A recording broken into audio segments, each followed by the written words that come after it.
શિનોર મુકામે આજ રોજ ગોપાલ કોટન જીનના વિશાળ મેદાનમાં વસાવા સમાજનો ત્રીજો સમૂહ લગ્નોત્સવમાં 21 યુગલોએ પ્રભુતામાં પગલાં પાડ્યા। શિનોર વસાવા હિત રક્ષક સમિતિના સભ્યોએ ભારે જહેમત ઉઠાવી દાતાઓના વિશેષ ફાળા અને સહયોગથી સફળ આયોજન કર્યું હતું।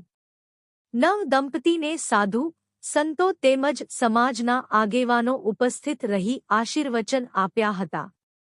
શિનોર વસાવા સમાજ હિત રક્ષક સમિતિના અશોક વસાવા અને સદસ્યો દ્વારા સમાજને ખોટા ખર્ચથી બચાવવા તેમજ ગરીબ પરિવારોને પોતાના દીકરા દીકરીના લગ્નના ખર્ચામાંથી મુક્તિ મળે અને ધામધૂમથી લગ્ન કરી શકે તે માટે છેલ્લા 2 વર્ષથી સમૂહ લગ્નોત્સવનું આયોજન કરવામાં આવે છે।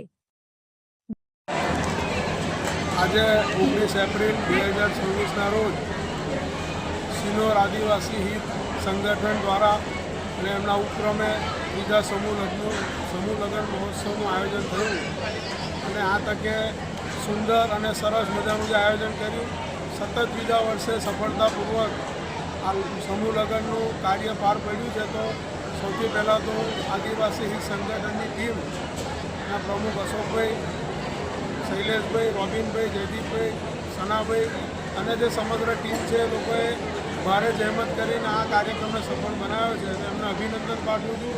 અને આજે જ્યારે આદિવાસી સમાજના 21 નવયુગલો પ્રભુતામાં પગલાં પાડ્યા છે તો હું એમને શુભેચ્છા પાઠવું છું લગ્ન જીવનની અને પ્રભુને પ્રાર્થના કરું છું કે એમને સારું આયુષ્ય આપે, સુખ શાંતિ પ્રદાન કરે।